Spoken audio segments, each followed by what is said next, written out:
All right, guys, welcome back to the final third. Matt and Seth here. We're going to do a little bit of a recap here of the U.S. versus Slovenia match this past weekend. We did a little preview of it beforehand, and we thought, why not? Let's just do a little recap because we're not going to have too many of these matches before Copa America comes up this summer. Hmm. And later this year, we'll do a little bit of a Copa America squad prediction episode, which I think will be fun. And we could potentially see some of these names on here. So we're going to go position by position real quick and just kind of say what we thought of them and stuff like that. So Seth, let's start with the goalkeeper Schulte from Columbus Yeah, Crew. I mean, three big saves in the game. I don't think he really had to do too much. He let in that goal. But yeah, I mean, I was confident with him. I think I would have liked to have seen maybe somebody else in net. I know we kind of mentioned last time Drake Callender. But yeah, who knows? I think the spot's still very much up for grabs. Or at least the backup spots are. I think Matt Yeah, Turner's kind of still got that. But yeah, I mean, look, USA, we've been known for our goalkeepers in the past. It seems like the kid could have a really good year. What do you think? yeah. I mean, there was nothing special. I mean, simple as that. Yeah, He was a good shot stopper. He was decent in distribution. He's a good player, but I think he didn't win a spot on the team or anything like that.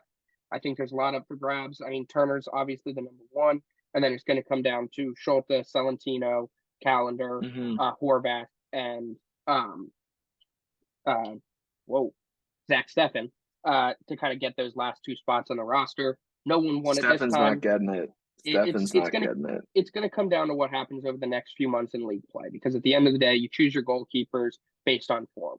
It's not going to be Yeah, based on this. He didn't do anything outstanding. He was good. He just didn't do anything outstanding. Um, so yeah, I mean, didn't win anything, but didn't lose anything either. A good first performance for the U.S. men's national team. So let's go to right back, Shaq Moore. Shaq oh Moore yeah, should not be on the U.S. men's national team again. As much as I love him as a Nashville guy, um, it's just and he didn't have a bad performance per se. It just he should not be on these teams. He's There's too much talent at the fullback position, I think, for the U.S. that yeah. he should not be getting starts. First of all, I would have started DeJuan Jones at right back. I think he's better as a natural right back. I think he's a I mean, guy he that did could. well on the left though. No, yeah, that's what I think. He did really well on the left. He can play both Hmm. spots. I think he's a guy that could potentially be on the Copa America squad, especially if Yeah. someone's hurt, because he's a guy that can play both sides just like Joe Scally can, and he's an integral part of the team. I mean, if you look at it, uh, DeJuan Jones and Diego Luna on the left side was the most fun thing to watch about the game outside of Oh, for Esmir sure. Bayraktarovic. I mean, those They're two guys they're were. they're. Go ahead. Sorry. Yeah, sorry. I was just saying those two guys were dominating on the left wing. Hmm. They were combining really well. They were switching Yeah. between each other really well. Diego Luna is another guy that I will talk about in a little bit, but he's a guy that probably won't make the Copa America squad with the next cycle for the World Cup. He is going to be a guy that is going to be mentioned. So Yeah, and I I mean really like Diego Diego Luna. Luna, look, Diego Luna's still only 20, but like you said, the Exactly. interplay between the two of them was unbelievable to watch. And I think you're so right. Jones is a good shot of coming in and kind of being that first man off the bench for the outside back spot. Yep. Because if Dest is healthy, if Robinson's healthy, if Scally's healthy, it's probably going to be those three. But I think he gave a good case for himself to continue to get some starts and some minutes in this USA national team. Yeah, and there's so much talent at the fullback position for the U.S. You got DeJuan Jones, Mm, you got Caleb Wiley, who also came on in this match. You got Kevin Paredes, who's playing over in the Bundesliga. You've got Brian Reynolds, who was playing under Mourinho just a year ago, and he had a great stint with the U.S. men's national team at the Gold Cup last summer. So yeah. you look at these guys, and there are some really talented players at that fullback position. As much as I love Shaq Moore, he can't be on these rosters anymore because he's taking away a spot of someone that could potentially be in some of these big Yeah, tournaments. Um, I do agree. but yeah, let's move on to the center backs. The starting pairing was Miles Robinson and Zawadzki from Columbus Crew. I was a little interested to Hmm. see Zawadzki play center back. But I thought he played really well. I mean, the pairing was good. Um, I think if you go to the bench as well, just real quick, we'll go defenders. John Tolkien came on and Caleb Wiley came on. Caleb Wiley is more of like an attacking player. He played more of like a left mid wing type position. Um, but I think both of them played well and they made cases for themselves potentially being on this summer Yeah. team. But Miles Robinson, he had a good game. He was composed. He was good in defending on ball, good positional awareness. I mean, he's making a case for himself to get back into that U.S. men's national team picture before the Yeah. summer. Especially if we're like struck with injuries, I mean, Carter Vickers was hurt, wasn't able to play this game, but like Robinson really gave a case for like a safe pair of hands back there. Yeah, But I would also just like to give a quick shout to, I mean, you look at the Wadsky. Zawadski, you look at Aiden Morris, you look at Scholt, like Columbus Crew had a good little showing for us in Yeah. this team. Oh yeah. Um, they're an unreal, as we all know from the MLS, but it's cool to see them come over and transfer it on the international stage. Yeah. Speaking of Aiden Morris, this was his best performance for the U.S. men's national team by Hmm. far. By a Um, mile. I Yeah. think if you look at the game overall, Atencio was good, but I think when Jack McGlynn came on, that pairing was really good between McGlynn and Morris. I think they combined really Hmm. well. Atencio's good. I think he should come back to the U.S. men's national team. Definitely not in contention for the Copa America squad this summer, um, but really solid player. But Morris and McGlynn were by far the best two there.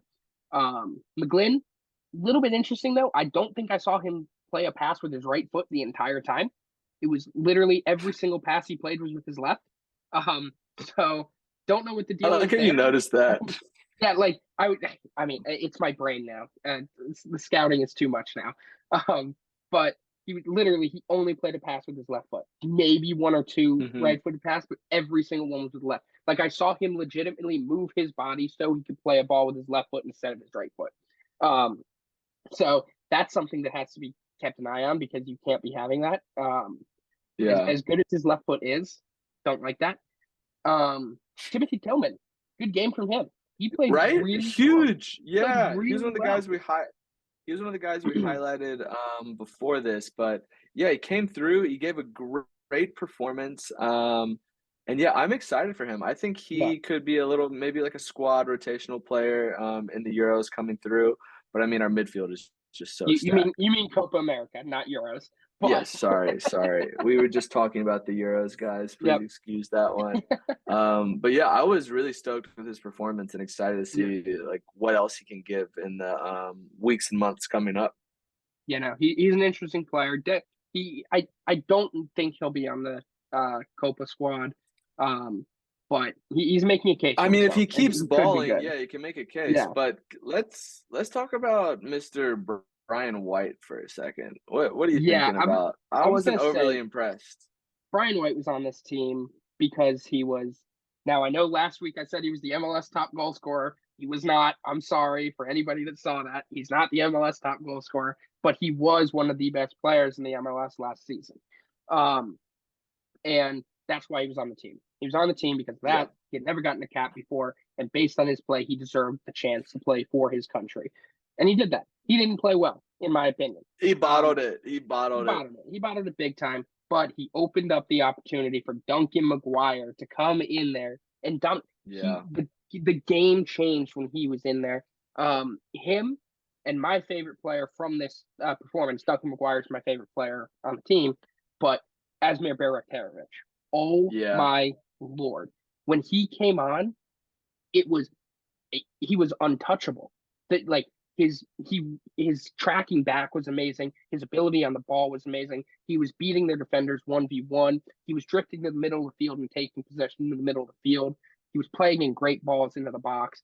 I mean, this kid is special. And he's Like 18. special. Dude, he's He's 18 18. years old. This kid is going to be on the World Cup squad in 2026. I can almost Hmm. guarantee it. I would not be surprised if he starts in the World Cup in 2026. He's that good. He is that Yeah. good. I think like he needs to get regular playing time this season with Hmm. New England. For all I know, if he plays well, I wouldn't be mad if he was on the roster for the Copa America. He is I a wouldn't either. really No, good. He is a very good I player. think at the least, if he is such a young and bright player, like put him on the bench, like have him like just see it, have him understand it, get the walkthrough, start to develop those relationship with those players in training. But yeah, I was very impressed with him. But I mean, you're yeah, so right, dude. Duncan McGuire, unbelievable baller. Comes yeah, through, holds the ball up, like plays strong, is confident. yep. I Apparently, he had an offer to go on loan to Blackburn Rovers in the championship, and it was denied by the club. Or no, it was denied Oh, by the whoa. MLS. I think I got to get that straight, but it was denied either by the club or by the MLS, one of the two. Um, Mm, but he had an offer to go on loan there, and that's not going to happen. But I mean, it like real quick, just before we finish up, looking at this team, I think there are a few players that won the day and are going to be back. They're going to have a chance potentially, if not the Copa America, definitely going to be on the Olympic squad, but could potentially be on the World Cup squad.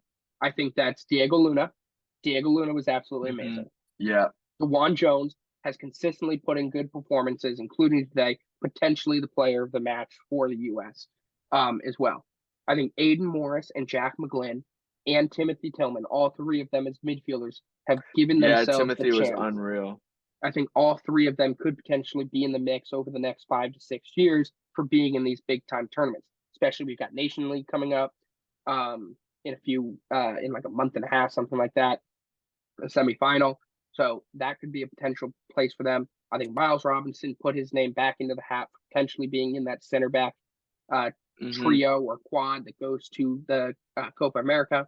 And then Doug McGuire and Esmir Baraktarovic, the two players that could, I think Doug McGuire got his chance and he's going to be on the Copa America squad. I think he's going to be the third striker.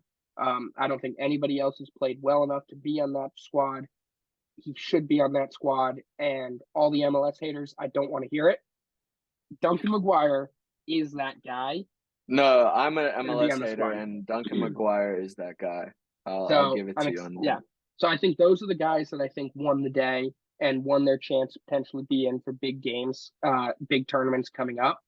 We'll Uh-huh. see how it goes. I think a lot of those guys that I just mentioned, especially Duncan McGuire, Miles Robinson, DeJuan Jones, and Esmir Baraktarovic. I think those are the guys that we could see in the next sorry in the next international call up because they could be guys fighting for spots on the team for Copa. Yeah. No, it's gonna be interesting to see what happens for sure. But yeah, so that's our little recap. I know they lost 1-0 and it's not, the best performance overall as a team, but I No, think there were definitely not. but I think there were definitely some highlights and some players really stood out, played well, and they're going to be getting looks in the next few years to potentially be Oh, on the for first team sure. squad. All Yeah. right, well, It's gonna be exciting. And look, we'll yeah, see we'll see who's coaching them, yeah, we'll which see. leads us We're into gonna be another later we're segment. gonna be talking about a segment sometime, or actually, we don't know if this is coming out first or before that, but we will be talking Keep about a an eye potential out. head coach candidate. So make sure to watch that Mhm. video when it's out, and we'll see you guys later. See you guys. Thank you.